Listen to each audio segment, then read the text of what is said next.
FA-50 파이팅 이글에서부터 시작된 대한민국의 전투기 개발 역사에 있어 역사적인 한 획이 곧 그어지게 됩니다. KF-21 같은 중형급 4.5세대 제공 전투기를 자체적으로 개발하고 생산할 수 있는 나라들을 하나하나 찾아보면 미국, 러시아, 프랑스, 영국, 중국, 일본 등 10손가락으로 꼽힐 정도라는 사실을 알 수 있습니다. 이제 대한민국도 곧 그 대열에 합류하게 될 예정이죠. KKEMD를 운영해온 지난 3년 동안 KF-21에 대한 많은 해외 기사들과 분석 기사들을 찾아서 영상으로 만들어 왔습니다. 그때마다 많은 네티즌들과 밀리터리 매니아들이 응원과 비판의 댓글을 달아주셨는데요. KF-21에 대해 비판적인 태도를 견지하는 사람들의 댓글 내용들을 살펴보면 대개 비슷한 사항들을 지적하고 있습니다.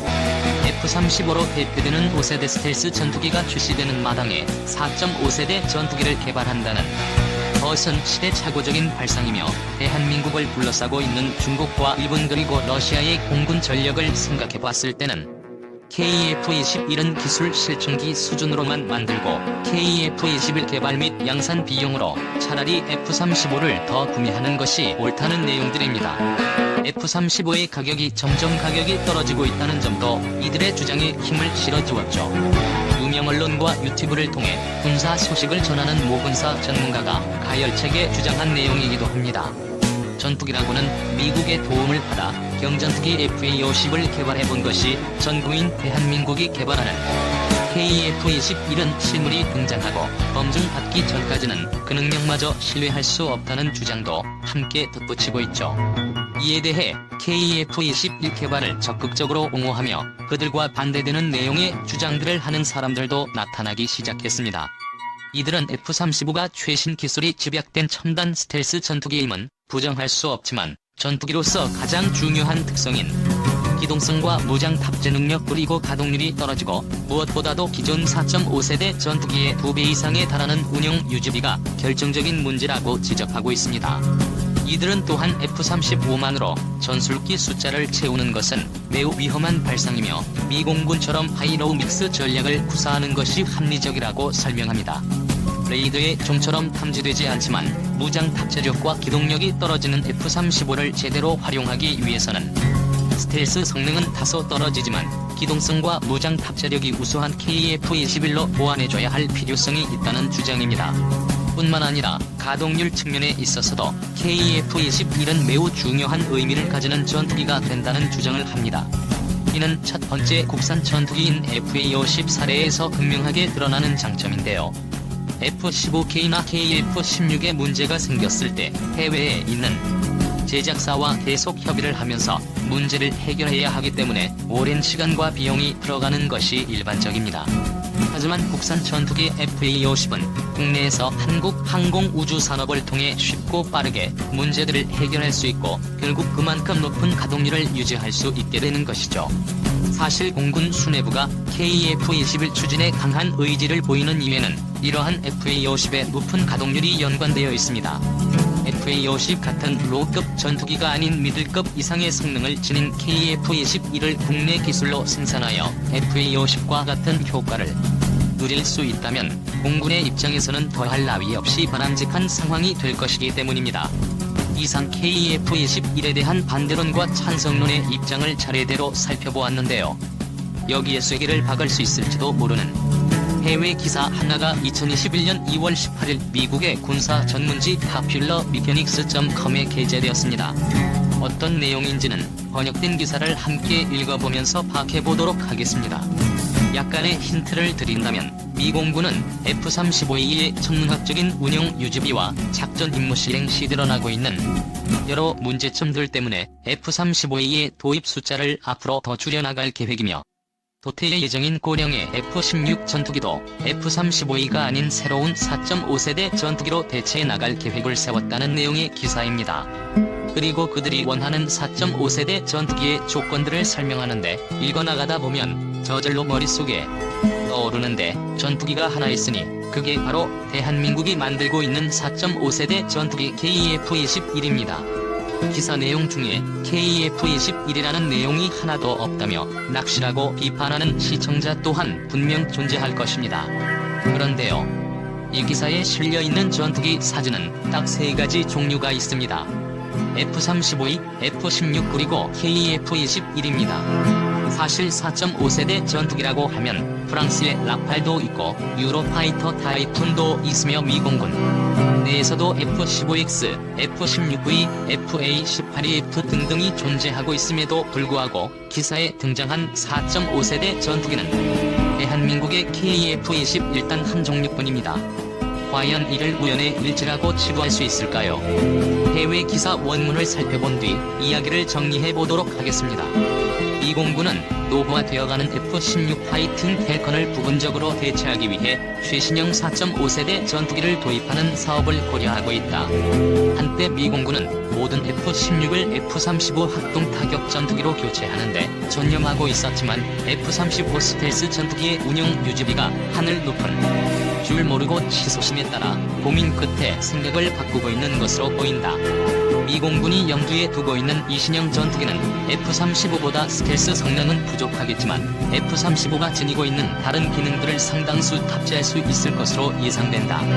미공군 참모총장 시규 브라운은 최근 브레이킹 디펜스에서 열린 한 미디어 행사에서 미 공군은 2020년대 10년 동안 어떤 종류의 전술기를 어떻게 혼합 배치시켜야 최적의 효과를 낼 수 있을지에 대한 연구에 착수했다고 말했다. 이 연구는 2023년까지 완료될 예정이다. 브라운 미 공군 참모총장은 공군은 현재 운용 중인 F-16 전투기를 직접적으로 대체하기 위해 4.5세대 혹은 5세대 마이너스 전투기를 검토할 것입니다. 라고 말했다. 이 신형 전투기에는 F-16처럼 기존에 존재하던 전투기를 개량하는 재설계 방식이 아닌 처음부터 새로운 개념으로 전투기를 만드는 클린 시트 설계 방식이 적용된다. 미공군이 지난 수십 년 동안 F-16을 대체할 전투기는 F-35A 뿐이라고 주장해왔었다는 사실을 감안해본다면 브라운 공군 참모총장의 발언은 아무도 예상하지 못했던 것이다. 미공군은 또한 앞으로 비스텔스 전투기를 구입하는 일은 2번 다시 없을 것이라고 공언하기도 했었다. 미공군이 F-35를 계속 구매하는 대신 새로운 4.5세대 비스텔스 전투기를 개발하려 하는 이유를 브라운 공군 참모총장이 제대로 설명하고 있지는 않지만 한 가지 분명한 이유는 바로 비용이다. 2001년 당시 록히드 마틴은 F-35의 가격이 5천만 달러, 한화 560억 정도가 될 것이라고 광고했었다. 하지만 2021년 현재 F-35의 가격은 7,320만 달러, 한화 810억으로 예상되고 있다. F-35의 가격은 지난 10년 동안 지속적으로 하락해 왔었는데 초창기 F-35 전투기의 가격은 거의 3억 달러, 한화 3,320억에 달했다. 비록 F-35의 기체 가격은 떨어졌을지 모르지만 실제 F-35를 1시간 비행시키기 위해서는 여전히 시간당 44,000달러, 한화로는 거의 시간당 5천만 원에 가까운 어마어마한 액수의 비용이 들어간다. 미공군 조종사의 연평균 비행시간은 200시간이며 실전 배치 기간 동안의 연평균 비행시간은 무려 350시간에 달한다. 따라서 F-35 조종사 1명당 계산되는 시간당 유지비는 1년에 약 900만 달러에서 1570만 달러, 한화 100억에서 174억 사이가 된다. 만약 1년에 1000시간 이상을 조종석에서 보내는 베테랑 조종사가 F-35에 탑승하는 경우 계산되는 1년 동안의 시간당 유지비는 4,400만 달러, 한화 490억에 가까운 엄청난 비용으로 새 전투기 구입 가격의 절반이 넘을 정도의 돈이 들어간다. 2019년 이래 미공군과 록히드 마틴은 시간당 유지비를 현재 절반 정도 수준인 25,000달러까지 낮추려 노력했지만 펜타곤은 오래전부터 실제로 달성하기는 어려운 수치라고 믿고 있었다. 미공군은 또한 록히드 마틴에게 만약 시간당 유지비가 줄어들지 않는다면 앞으로 F-35 구매 수량은 더 줄어들 수밖에 없게 될 것이라고 경고했다. 미공군은 원래 1763대의 F-35E를 사들이겠다고 약속했지만 F-35E 구매 수량이 줄어드는 경우 그만큼 정해진 수의 전술기 편대를 채울 수 있는 다른 기체들이 여전히 필요하게 될 것이다. 브라운 공군 참모총장이 말하는 신형 4.5세 전투기는 바로 이 기체들을 지칭하는 듯하다. 4.5세대 전투기가 필요하다면 왜 미공군은 블록 70, F-16V 같은 신형 F-16의 구입은 고려하지 않고 있을까? 이는 핵심을 찌르는 질문이다. 미 공군은 F-15를 4.5세대로 개량시킨 F-15X를 사들이고 있고 미국을 큰 형님처럼 따르는 해외 동맹국들도 F-16을 계속 최신 기술로 업그레이드시키고 있다. F-16은 1980년대 초 국제시장에 등장한 이후 새로운 엔진과 레이더 그리고 무기를 확보해왔을 뿐 아니라 무장 및 장비 탑재량도 2.3톤 가까이 늘려왔다. 록히드 마틴이 자랑하는 최신형 F-16V의 경우 F-22 랩터와 F-35 합동 타격 전투기에서 파생된 기술도 함께 적용하고 있다.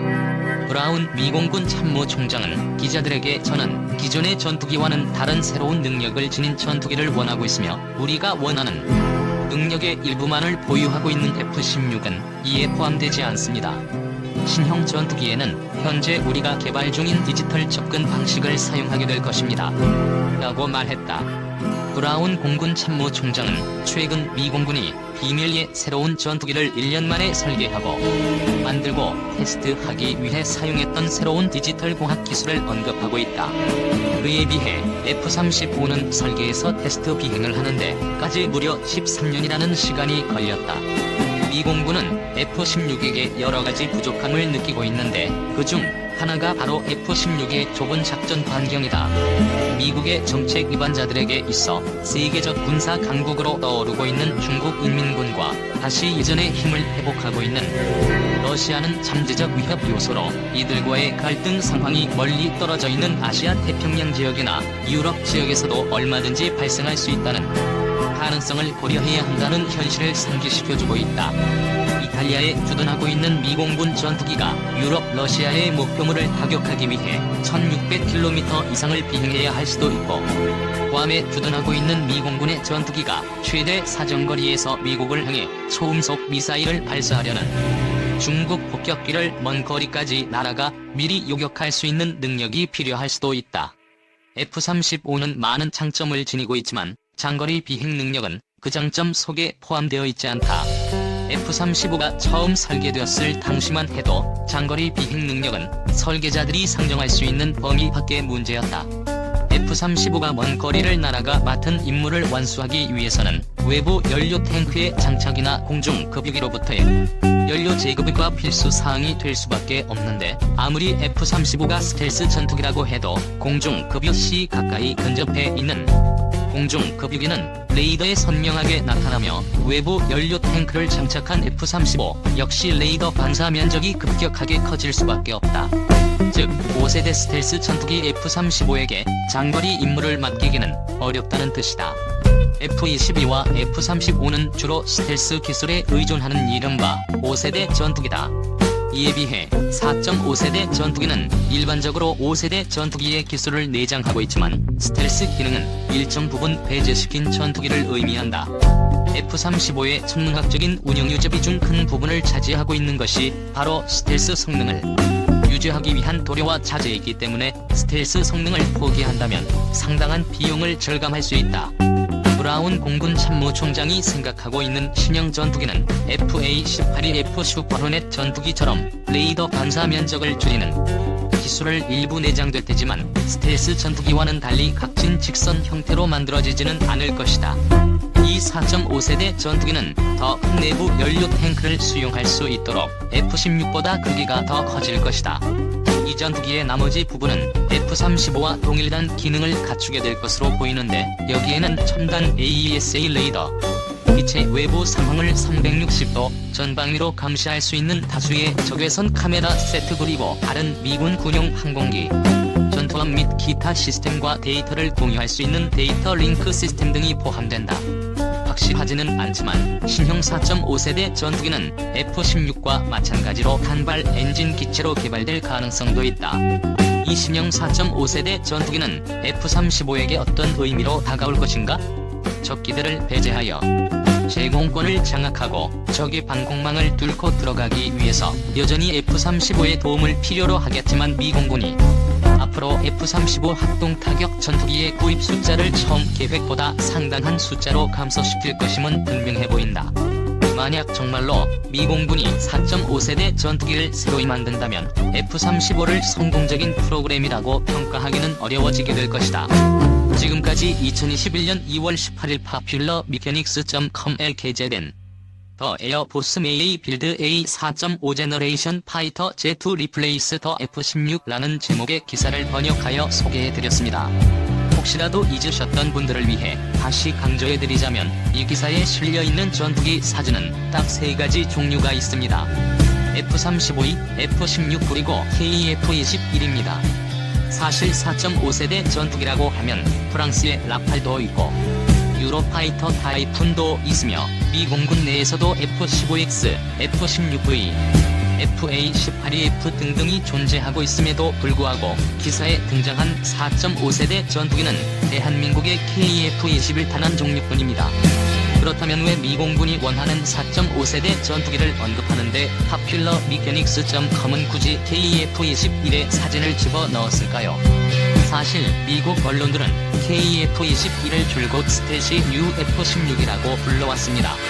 물론 F-16보다 체급도 한 단계 위이고 쌍발 엔진을 장착한 그래서 사실상 F-16보다는 FA-18EF 슈퍼 호넷과 비슷한 체급의 KF-21이지만 그렇다고 F-15와 같은 체급의 대형 전투기는 아니기 때문입니다. F-35와 경쟁할 수 있는 기종은 아니라는 판단이 선 이후 미국 언론들은 KF-21을 F-16과 비교하는 내용의 기사들을 다수 실었습니다. 이에 대한 좀 더 상세한 이야기는 150화 대한민국의 KF-X가 온다. KF-X는 스텔스 버전의 슈퍼 F-16이다 편을 참고하시면 되겠습니다. 물론 F-16도 초기에 만들어진 4세대 전투기 F-16A B 버전과 4.5세대 전투기 블라크 70 F-16의 버전은 거의 다른 전투기라고 불러도 무방할 만큼 많은 변화가 있었습니다. 이에 대한 상세한 내용은 기사 본문에서도 다루고 있기 때문에 더 언급하진 않겠습니다만 전 세계 여러 나라에 팔려나간 베스트셀러답게 안정적이고 우수한 성능으로 많은 사랑을 받아왔죠. 그럼에도 불구하고 F-16V와 KF-21 사이에는 메울 수 없는 차이가 있습니다. 이는 설계 사상에서부터 비롯된 차이인데요. 첫째, F-16V는 소형 로우급 다목적 전투기로 만들어진 데 반해 KF-21은 최소 중형 미들급 이상의 다목적 전투기로 설계되었다는 사실입니다. 본문에서도 잠깐 언급이 되지만 항공기 설계는 기존의 설계를 바탕으로 세부적인 변형을 가하는 설계 방식과 아예 처음부터 전혀 다른 컨셉의 전투기를 만드는 클린 시트 설계 방식이 있습니다. F-16V는 1970년대에 설계된 F-16AB를 바탕으로 꾸준하게 재설계를 해온 전투기이지요. 최초 설계 당시만 해도 소형 로우급 전투기 F-16이 대륙을 가로질러 장거리 공격 비행을 한다는 개념 자체를 생각할 수가 없었던 것입니다. KF-16의 경우 서산 공군기지에서 이륙하여 독도까지 날아가는 경우 귀환하는 연료량까지 생각하면 독도 상공에서 작전이 가능한 시간은 겨우 10분 정도에 불과합니다. KC-330 시그너스 공중급유기의 도입으로 KF-16의 독도 상공 작전 시간은 1시간 10분으로 늘어나게 되었지만요.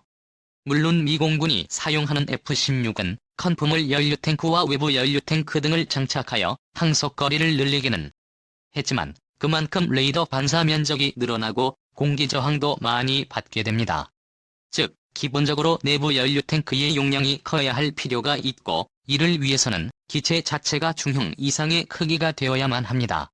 연료탱크 이외에도 앞으로 추가되는 각종 장비들이나 무장들을 탑재하기 위한 여유 공간이 필요합니다. 실제로 KF-21도 처음 설계보다 좀 더 크게 설계 변경이 된 배경에는 이런 이유도 있었다고 합니다. 내부 무장창 장착을 위해 내부에 비워놓은 공간의 경우에도 마음먹기에 따라서는 얼마든지 다른 용도로 전환이 가능하다는 뜻이 되기도 하고요. 장거리 비행에 특화된 KF-21을 위해서는 내부 무장창 공간을 연료탱크로 전환하는 방법도 생각할 수 있다는 뜻입니다. 기체의 체급 자체에서 오는 기본적인 성능상의 차이점은 절대 무시할 수 없다는 것이죠. 둘째, 1970년대에 개발되기 시작한 F-16과 2020년대에 개발되는 KF-21 사이에는 무려 50년의 세월이 가로놓여 있습니다. 제-골격, 사용된 재료, 항전장치 등등에서 50년 세월 동안 발전된 항공기술이 투입된 기체가 바로 KF-21입니다. KF-21은 레이더파를 흡수하는 레이더 흡수구조 설계로 만들어져 있다는 것이 그 대표적 예입니다. 보다 빠르고 안정적인 개발을 위해 KF-21에 적용된 기술과 항전장치들은 이미 검증된 것들을 많이 쓰고 있습니다. 가장 중요한 엔진도 신뢰성이 우수한 G사의 F414 엔진을 쓰고 있죠. 물론 그 덕분에 좀 더 혁신적인 성능을 구현하지는 못했다는 비판도 받고 있지만 KF-21은 절대 실패할 수 없는, 절대 실패해서도 안 되는 프로젝트였기에 120를 추구하는 모험보다는 100를 추구하는 전략을 펼칠 수밖에 없었다는 점에서 충분히 이해가 가는 대목입니다.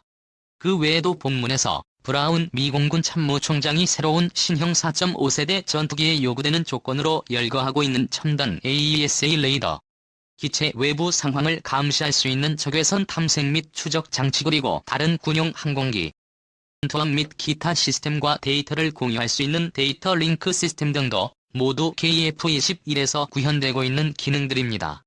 물론 미국에서 직접 만드는 4.5세대 전투기라면 KF-21보다 더 우수한 항전장치들이 쓰일 가능성도 배제할 수는 없지만 문제는 가격입니다. 현재 대만에 판매된 F-16V의 가격을 사업 단가로 대략 계산해보면 1,450억 정도이고 브라질에 판매된 그리펜 NG의 경우에는 사업 단가가 1,600억 정도로 추측됩니다. F-35의 경우 기체 도입 단가가 아닌 사업 단가로 계산하면 어마어마한 금액이 나오죠. 발표된 개발비 및 양산 비용을 생산대수로 계산한 KF-21의 사업 단가는 이들보다 더 저렴할 것으로 추정되고 있습니다. 이는 인도네시아에 인도될 분량 51대를 제외하고 계산한 수치이기 때문에 만약 인도네시아가 정상적으로 IF-X를 도입해 간다면 사업 단가는 더 떨어질 수도 있다는 점 미리 말씀드립니다. 브라운 미 공군 참모총장은 디지털 기술 공학을 사용해서 새로운 4.5세대 전투기를 1년 만에 설계, 제작, 시험 비행까지 마칠 수 있다고 장담하고 있지만 그렇게 만들어낸 보잉의 훈련기 T-7A 레드호크도 양산 시기가 지연되고 있어 언제 실전 배치가 될지 비용은 또 얼마나 상승될지 아무도 알 수가 없는 상태입니다. 그렇기 때문에 미 공군도 카이의 T-50을 단기적으로 임대하여 T-7A 레드호크가 실전 배치될 때까지 운영하려 하고 있는 것이죠. 혼자서 해본 생각입니다만 미 공군이 새로운 4.5세대 전투기를 개발한다면 그만큼 추가적인 비용이 발생하게 될 것입니다. F-35의 도입수를 줄여서 전체적인 비용을 맞춘다고는 하지만 새로운 전투기 개발은 필연적으로 처음 예상보다 더 많은 추가 비용을 불러오게 됩니다. 차라리 미 공군이 KF-21을 도입해서 입맛에 맞게 개조해서 사용한다면 비용을 획기적으로 절감할 수 있을 텐데 말입니다. 물론 미국 국내 방산업체들이 가만히 보고 있지만은 않을 것이며 일자리 창출을 비롯한 미국 국내 정치 논리 때문에 실현 가능성은 희박한 시나리오입니다. 동시에 미국이 정말로 KF-21과 비슷한 컨셉의 4.5세대 전투기를 만들어낸다면 세계 시장에서 직접적인 경쟁 대상자로 등장할 가능성도 있다는 우려도 하지 않을 수가 없네요. 만약 그렇게 된다면 KF-21은 바로 뛰어난 가성비를 가장 강력한 무기로 삼아야 할 것입니다. 결론적으로 5세대 전투기 F-35를 도입하면서 국산 4.5세대 전투기 KF-21을 개발한다는 전략은 옳았다는 것이 최근 미 공군의 태도를 통해 밝혀지고 있습니다. 특히 KF-21은 진화적 개발 방식을 채택하고 있기 때문에 5세대 전투기로 재설계될 가능성도 높은 기체라는 특성을 지니고 있습니다. 다른 말로 설명하자면 미래 어느 날 F-35 대신 스텔스 제공 전투기로 사용되는 블록 3의 KF-21과 이를 보조하는 블록 2의 KF-21로 구성된 전술기 편대를 만나볼 수 있게 될지도 모른다는 뜻입니다. 앞으로도 더 많은 KF-21 관련 해외 기사로 시청자 여러분들과 만나볼 수 있도록 노력하겠습니다.